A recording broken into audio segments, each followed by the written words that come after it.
Muito bem, estamos na linha com o Mário Medalha, ele está sempre conosco aqui, vamos conversar, o Medalha já está na ponta da linha, com imagem e vídeo. Alô Mário, tudo bem? Alô, tudo bem, vamos tomar o chá das 6 hoje, né? Já que Hoje, um batendo forte britânico. britânico hoje. Não, Britânico com uma hora de atraso, né? Vamos dizer assim, olha, né? meio britânico, É, digamos assim. é. E aí? Mas vamos aproveitar até o É. horário, né, diferente hoje para falar da rodada cheia da Série B hoje, rodada Ah, cheia pois é. para os nossos clubes. Hoje nós temos a sessão da tarde, né, digamos assim, Tá. e aquela velha sessão coruja. Ah, A rodada para nós catarinenses está dividido em duas etapas, com a matinê e a sessão coruja. A matinê começa, a matinê começa às 7h30, né, é, com dois jogos. tá. A Chapecoense contra o Asa de Arapiraca. É um jogo para Chapecoense tirar, digamos assim, aquele bolor, né? Que ela ganhou porque não vence há duas partidas e hoje ela vai pegar um adversário que é o penúltimo colocado, que Sei. tem só 23 pontos. Exatamente a metade do que somou a Chapecoense, que tem 46, Aham. e que está 10 pontos atrás do Palmeiras, o líder da Série B. E é um jogo para fazer mais 3 pontos, porque eu não acredito que o Asa de Arapiraca vai fazer alguma fezinha lá no Índio Condá. Favoritismo total da Chapecoense. O outro jogo da Matiné, né, 19h30, também envolve o representante nosso, e aí é um jogo mais encaroçado. É o Joinville que vai jogar lá em Recife contra o Sport. Ah, O é. Sport tem 40 pontos, é o quinto colocado, está ali coladinho no chamado G4. O Joinville é o quarto colocado, com 42 pontos. Então é um jogo bem interessante para a gente acompanhar daqui a pouco. Tá. Então, um prejuízo, né, Marcelo? Eu lamento muito para a gente que gosta de rádio, que as rádios fiquem fora, né? Porque elas só vão poder entrar no ar meia hora depois. É. Eu não sei até por que não fazem não arredondam esse horário para 20 horas. É. Já Tu que sabes que o jogo. isso é do teu tempo. Eu quando comecei em rádio, inclusive eu é que fazia isso, porque isso era trabalho de quase administrativo, né? Eu comecei ajudando o pessoal ali, os mestres, né? Ali o professor Osterman e o Pedro Ernesto e tal. E caía sempre para mim fazer ligação para Brasília com o Irineu Tamanini. E o Irineu Me lembro do Tamanini Irineu. era quem a gente passava o telex e ele devolvia o telex, permitindo que a rádio não usasse, não tivesse que botar em transmissão a hora do Brasil, quando tinham jogos, né, que caíam às 7 da noite. Então o Tamanini liberava, né? A gente dizia assim, ele pede pro Tamanini liberar. Aí a gente ia lá pro telex e tal. Meia hora depois o Tamanini sempre liberava, né? Hoje em dia não Talvez, tem mais Tamanini, cara. Não tem. É eu só acho que com ele foi a. deposto depois de tanta liberação, né? Porque hoje ninguém mais consegue usar, como diz o nosso companheiro Arthur Monteiro, a voz do Brasil. Né? A voz Exato. do Brasil É, manda, é. continua mandando. Mas tu Tanto é sabes que mas tu sabes que existem algumas poucas rádios do Brasil que eles colocam a hora do Brasil à meia-noite só, com mandado, mas aí, uma liminar na justiça. isso, Um exemplo disso é a Band de Porto Alegre, que há muitos anos não tem mais hora do Brasil às 7 da noite. um dos pretextos, inclusive, Marcelo, não só o futebol, o horário do futebol, mas o pretexto mais forte utilizado por algumas emissoras principalmente pelas emissoras de São Paulo, era questão de serviços relevantes, né? É, Porque era o controle do trânsito, a informação sobre o trânsito naquela hora crítica, né? é, Que começa no final da tarde e se estende até o começo da noite. Em São Paulo isso é um problema muito grave. é, Então, as emissoras paulistas, eu te confesso que eu não sei hoje se elas estão usando ainda é. desse Mas subterfúgio. tu sabe que em Porto Alegre, eu não sei também se hoje estão fazendo isso, mas há uns anos atrás, mesmo que não tivesse futebol, eles não colocavam na Bandeirantes a Hora do Brasil. E aí colocavam na hora um programa feito pelo nosso amigo Cascalho, o Antônio Carlos Contursi, né, o filho do velho Contursi. O Cascalho fazia um programa das 7 às 8 da noite de orientação no trânsito em Porto Alegre. Ele ficava com um e-mail aberto e os telefones abertos e tal, e o pessoal ficava dando orientações de onde é que estava melhor o trânsito. Ele fazia um programa até meio diferente do seu estilo, né? Que o Cascalho sempre tem um programa musical, né, de comunicação e tal, mas ele estava fazendo um programa voltado ao trânsito entre 7 e 8 da noite, né? O argumento contra, né, do governo, e que vale para muita coisa, é que as rádios são concessões, né? Então, são de utilidade pública, né? E eles aplicam, então o governo aplica para cima, em última análise, do público, do ouvinte, essa história, o que é uma pena, porque se tratando de serviço de orientação de trânsito, realmente hoje, do jeito que está a mobilidade urbana em várias cidades brasileiras, isso atrapalha, prejudica. E é muito importante. Eu já me vi no trânsito ouvindo, não evidentemente nessa hora, né? Porque não pode mais, mas eu já me vejo seguidamente no trânsito ouvindo alguma emissora de rádio para me orientar por onde eu não devo ir. Só para lembrar ainda nesse assunto aí, não deixar passar a lembrança, há anos atrás, quando a gente tinha a Hora do Brasil, na época da ditadura, tinha também o Projeto Minerva. Se lembra? Me irritava bastante. E que a gente, na Gaúcha, eu, quando comecei, a gente fazia um programa de humor, e aí a gente fazia uma versão humorística do Projeto Minerva, que a gente chamava de Objeto que Enerva. E aí era uma sacanagem só. Olha o tamanho do absurdo. Mas hoje, além dessa questão de serviço, né, Marcelo, tem também o problema para as emissoras dos patrocinadores, né? Porque uma pré-jornada, mais ou menos, que eles fazem, pode começar às 6h30, é interrompida depois por 1 hora, até que saia do ar a Voz do Brasil. Né? Então, eles já vão entrar às 8 horas correndo, sobra a internet, né? Com bola rolando, né? Pode ouvir, bola rolando. E o que as emissoras têm feito é isso, né? É falar por aqui, né? Pela web, né? Pela web, exatamente. Outra complementação, Marcelo, que vai se dar às 21h50, tem a dupla da capital. Tem o Avaí contra o São Caetano. O Avaí é 38º, aliás, desculpa, 7º, com 38 pontos. E pode melhorar no sentido que pode chegar no G4. Vai enfrentar o São Caetano, que é o 18º, né? Tem 24 pontos, está lá na zona de rebaixamento. É o segundo da zona de rebaixamento. E o Figueirense vai jogar contra o Boa Esporte, que vai jogar fora. O Boa Esporte tem 35 pontos e está em 11º. O Figueirense tem 35, está em 9º. A diferença é por aqueles critérios de desempate, número de vitórias, gols marcados, etc. O nosso representante da Série A, o Criciúma, vai pegar uma pedreira. Vai ter essa semana toda inteirinha depois da goleada que sofreu do Flamengo, vai ter essa semana inteira para esfriar a cabeça e tentar arrumar casa para sair de novo no domingo para jogar em Goiânia contra o Goiás. Quer dizer, mais um jogo fora. E se a Ponte Preta ganhar do Náutico hoje, a Ponte Preta que está atrás do Criciúma, a Ponte Preta já empurra o Criciúma para baixo, né?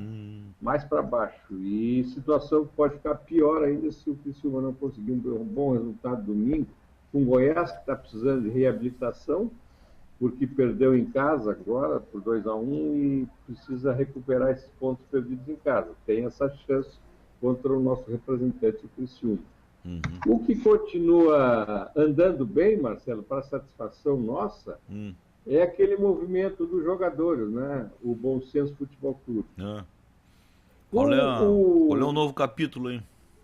Não, o novo capítulo é muito interessante, porque o goleiro Rogério Ceni ontem teve uma reunião, né, com Hum, 20 jogadores ao vivo e o resto pela internet, pela videoconferência. Uma, já passou das 300 adesões, né, o volume aumenta de jogadores interessados em ver a vida melhorar, mas a boa notícia hum. o Rogério Ceni virou porta-voz do movimento.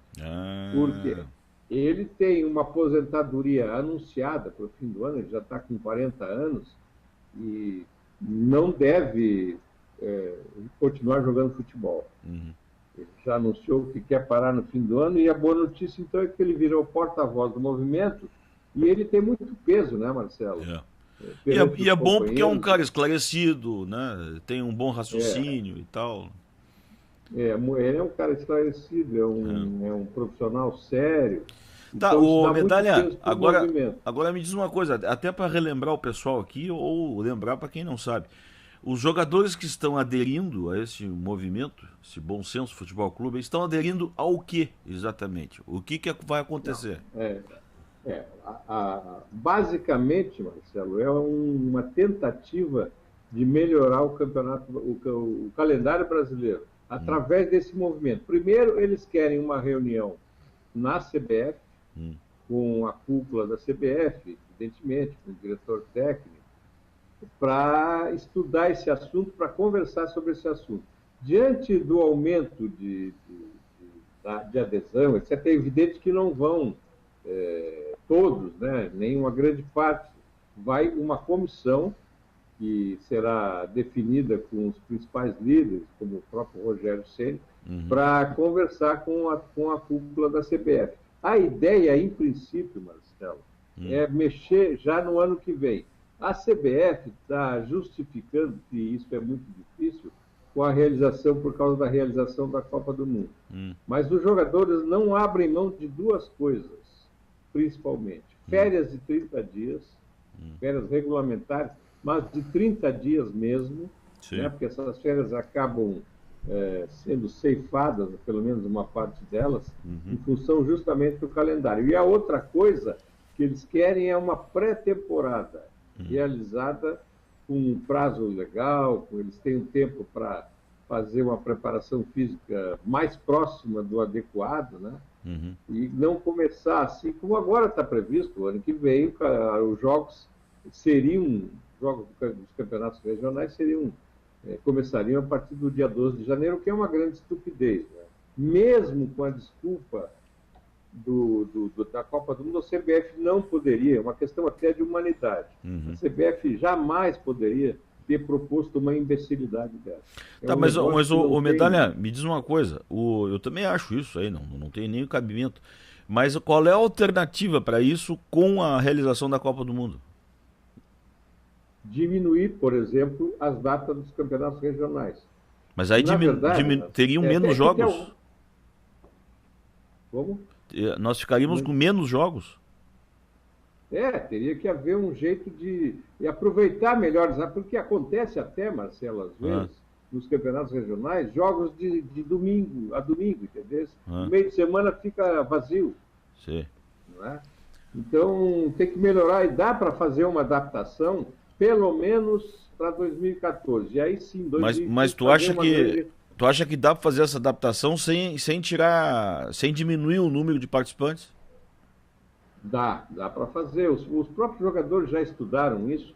A CBF não faz porque não tem a mínima preocupação. Né? Uhum, O negócio da CBF é botar o calendário na rua, botar o bloco na rua, não interessa a que preço. yeah, Não é? Agora sim, para 2015, Marcelo, dá para mexer melhor nisso. tá. Por exemplo, vou dar um exemplo caseiro. Santa Catarina não tem como fazer um campeonato regional com 10 clubes. Uhum, Eu acho que no máximo 8, tá. certo? E por aí, começa por aí, né?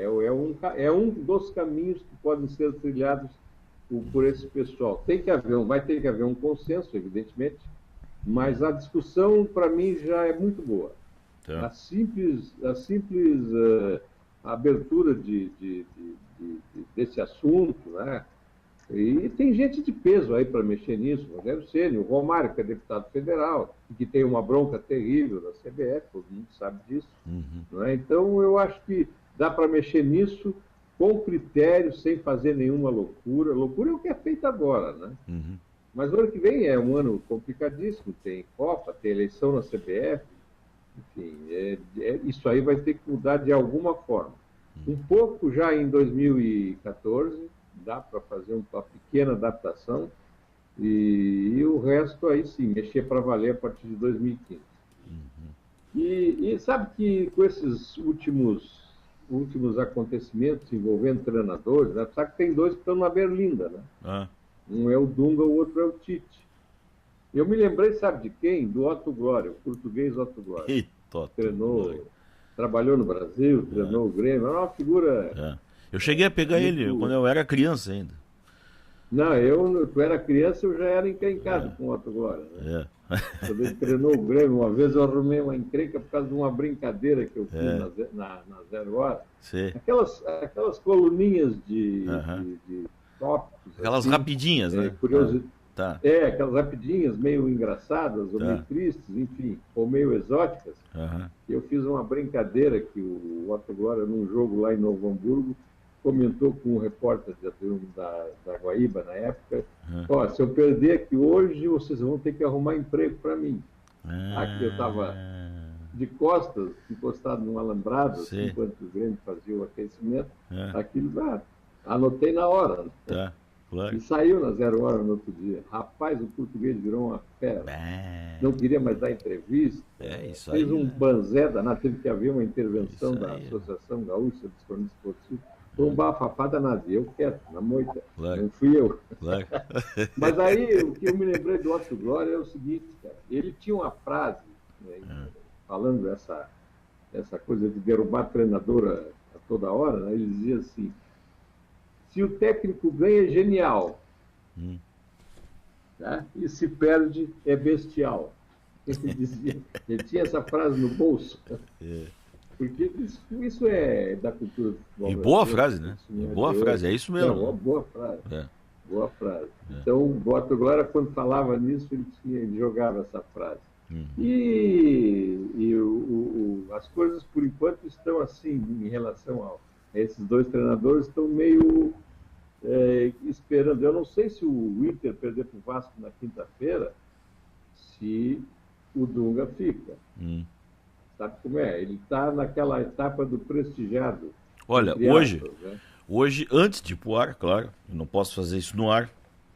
No ar que eu digo é durante o programa, né? Porque no ar a gente sempre está aqui. Ligou, já está no ar. Mas eu vou perguntar pro Maurício Feijó, que é o nosso tax dealer aqui. Pelo amor de Deus. Hoje... Um recado meu, se tu puder transmitir para ele. Pois é, ele apresenta aqui comigo, e é hoje o dia que ele apresenta, o Nine West, né? Que é o programa do Música Country aqui e tal. E às 10 horas da noite, aliás, às 9 da noite, começa o programa aqui com vídeos e tal, música country, onde os cowboys se encontram e tal. Mas é o Maurício Feijó, que faz parte do conselho do Inter, né? É o homem que está ali por perto do poder. Né? Ele é filho do Marcelo. Ele é filho do ex-presidente Marcelo Feijó, que já é falecido, né? Marcelo Feijó. Que, para lembrar todo mundo, foi o presidente que negociou o Falcão com Roma, né? É o presidente daquela época do Figueiredo, do Falcão, do Batista, daquele grande presidente time. Vitorioso. Exato. Da Alegrave. Ele era o presidente do Alegrave, era o vice-presidente de futebol e tal. Então o Maurício, de repente, sabe, né? De repente ele nos favorece aqui, um furinho aqui. Diz pra ele, ninguém vai ouvir a rádio. Exatamente. Ele não sabe que é web. Exato. Que é web. Né? E diga para ele que tem um amigo teu, companheiro de emissora, que quer comer o fígado dele com alho. De Colorado que é. Com alhozinho, coisa e tal, temperinho. Vou passar para ele. Isso tudo antes do Nine West. Aí fiquem ligados aí. Ali por 10 para as 9 eu já começo a conversar com ele. É no ar tudo aqui o negócio. Então, sabe por quê, Marcelo? A questão do Tite, por exemplo, ela é mais ele é mais tranquilo. O Tite ganhou tudo com o Corinthians, etc. Estão alegando assim, uma eventual má fase. O problema do Dunga é outro já. Ele não conseguiu montar um time. Nós estamos já em 1º de outubro, ele não tem um time ainda. Aí dizem assim, poxa, mas qual é a culpa do Dunga se o Damião não faz os gols? Aí eu respondo de cá, e de quem é a culpa? Quem é que escala o Damião? Se o cara não faz gol, não bota o cara no time. É fácil. Claro. É simples. Eu não aguento mais os gremistas. Não aguento. Eu vou ter que desligar o telefone, trancar as portas de casa, fechar a janela. Tu sabe que teve uma época que eu fazia uma maldade. Hoje eu não faço mais isso, né? Mas eu fazia uma maldade com o Maurício. Toda vez que o Grêmio ganhava um campeonato, eu deixava pro final do ano, né? Pra ganhar o campeonato, não era a qualquer hora. Quando terminava o jogo, que normalmente era um Grenal, eu ligava para a casa dele. Nem tinha celular nessa época, né? Eu ligava para casa, ele atendia. E aí eu não dizia nada, eu só botava play, até a pé nós iremos. Aí ele desligava o telefone e sabia que era eu. Pô, ele continuou teu amigo? Não, depois eu parei de fazer isso aí e reatamos a amizade. Isso é uma maldade inominável. Né? Porque ele ainda... Eu sou torcedor, digamos assim, vou dizer, de fim de semana, né? Essas coisas. Eu não tenho mais aquela empolgação que eu tinha. É o mesmo caso comigo. Né? Mas hoje é o profissionalismo, né? A profissão. A gente vai ficando um pouco mais frio, né? Por conta do dia a dia, né? Mas eu cansei de dormir de sábado para domingo, quando tinha Grenal no domingo, lá no Estádio Olímpico, cortando papel e ensacando talco, lá na Euriculara, né? Que eu era da torcida do Euriculara, né? E para fazer aquela festa na entrada do Grêmio, no campo e tal, no domingo, né? Quando o jogo era no Olímpico, né? Eu comecei a perder isso nos meus primeiros tempos de jornalismo esportivo, eu comecei a perder isso e perdi mesmo. Agora é aquela história, né, Marcelo? É a produção da gente, a gente é obrigado a estar todo dia na rádio, na televisão, os programas, enfim, acompanhando os comentários. Claro que aí tu fica um pouco, digamos assim, inoculado pelo vírus, né? Aos poucos, né? Eu quando estreiei no rádio, eu ainda era muito gremista. E aí o Pedro Ernesto, que foi o cara que me botou no microfone, ele disse pra mim, tu não é gremista, hein, cara? Tu para com esse troço. E ele pegou e me botou na goleira do Inter, né? Pra fazer gol do Grêmio, né? Em Grenal, né? E aquilo foi um desafio pra mim, né? No terceiro jogo eu já tava curado, mas no primeiro foi difícil. A gente ainda era um pouco torcedor, né? É difícil. Então é isso, meu amigo. Vamos lembrar então mais uma vez para o torcedor. Vamos lá. Que tem matinê daqui a pouco e sessão coruja mais tarde. Então tá bom. Certo? E eu vou prometer daqui, a Vó do Brasil hoje vai estrelar a Sarah Vaughan. Daqui a pouquinho, né? Agora são 6h39. A Vó do Brasil inicia com a voz bonita do Arthur Monteiro, daqui a pouquinho, anunciando a Vó do Brasil. E 1 hora de Sarah Vaughan aqui pela RW Brasil.